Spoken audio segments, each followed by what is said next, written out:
7 দফা চুক্তি। এই চুক্তিকে গোপন এবং কালো গোলামির চুক্তিও বলা হয়, যার মাধ্যমে বাংলাদেশ ভারতের করত রাজ্য হবার দ্বার প্রান্তে ছিল। অনেকের মতে সদ্য স্বাধীন বাংলাদেশকে গোলাম বানানোর চক্রান্ত হয়েছিল এই চুক্তির মাধ্যমে। শেখ মুজিবের প্ররোচনায় ইন্দিরা গান্ধীর ছলচাতুরিতে তাজউদ্দিন ও সৈয়দ নজরুলরা যুদ্ধকালে দেশ লিখে দিতে বাধ্য হয়েছিল ভারতকে, এমন অভিযোগও রয়েছে।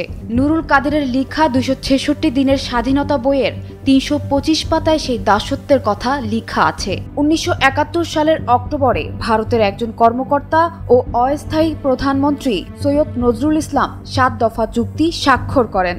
কথিত আছে, সেই অনুষ্ঠানে চুক্তি স্বাক্ষরের পর নজরুল ইসলাম জ্ঞান হারিয়ে ফেলেন চুক্তির ভয়াবহতা উপলব্ধি করে। জনসমক্ষে কখনো এই চুক্তি প্রকাশ করা হয়নি, এমনকি মুজিবনগর সরকারের অনেকেই জানতেন না এই চুক্তির বিষয়ে। মুখ্য ভূমিকায় ছিলেন তাজউদ্দিন আহমদ। কি আছে সেই 7 দফা চুক্তিতে?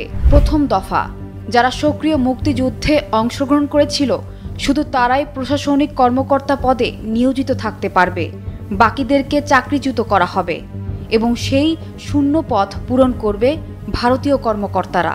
দ্বিতীয় দফা, বাংলাদেশের কোনো নিজস্ব সেনাবাহিনী থাকবে না। তৃতীয় দফা, অভ্যন্তরীণ আইনশৃঙ্খলা রক্ষার জন্য মুক্তি বাহিনীকে কেন্দ্র করে একটি প্যারা মিলিশিয়া বাহিনী গঠন করা হবে।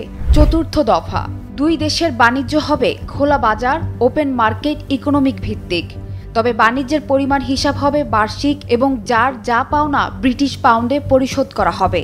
পঞ্চম দফা, বাংলাদেশ স্বাধীন হওয়ার পরে প্রয়োজনীয় ভারতীয় সৈন্য বাংলাদেশে অবস্থান করবে।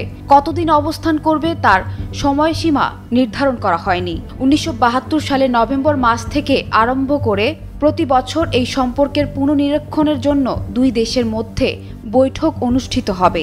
ষষ্ঠ দফা, পাকিস্তানের সাথে চূড়ান্ত লড়াইয়ে মিত্র বাহিনীর নেতৃত্ব দিবেন ভারতীয় সেনাবাহিনী প্রধান।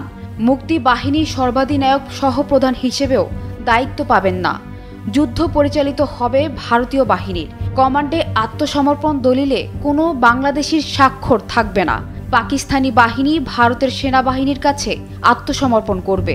সপ্তম দফা, বিভিন্ন দেশের সাথে বাংলাদেশের সম্পর্কের প্রশ্নে বাংলাদেশ পররাষ্ট্র মন্ত্রণালয় ভারতীয় পররাষ্ট্র মন্ত্রণালয়ের সাথে যোগাযোগ রক্ষা করে চলবে এবং ভারত যতদূর সম্ভব বাংলাদেশকে সহায়তা দিবে। চুক্তির বিষয়গুলো নিয়ে রাজনৈতিক মহলে আলোচনা থাকলেও মাওলানা ভাসানীর হক কথা পত্রিকায় বলেছিলেন, ভারত বাংলাদেশকে সুবিধা মতন বাগে পেয়ে গোপন চুক্তি স্বাক্ষর করে নিয়েছে। মুক্তিযুদ্ধের 9 মাসে ভারত যে সাহায্য দিয়েছে তার প্রতিটা সাহায্য পরিশোধ করে এই শর্তের মাধ্যমে। সত্যিকার অর্থে বাংলাদেশ ভারতের প্রতারণার শিকার হয়েছে, অনেকটা গাছে তুলে মই নিয়ে যাওয়ার মতন বলেও অভিযোগ রয়েছে। সানজানা তাবাসসুম, বৈশাখী সংবাদ।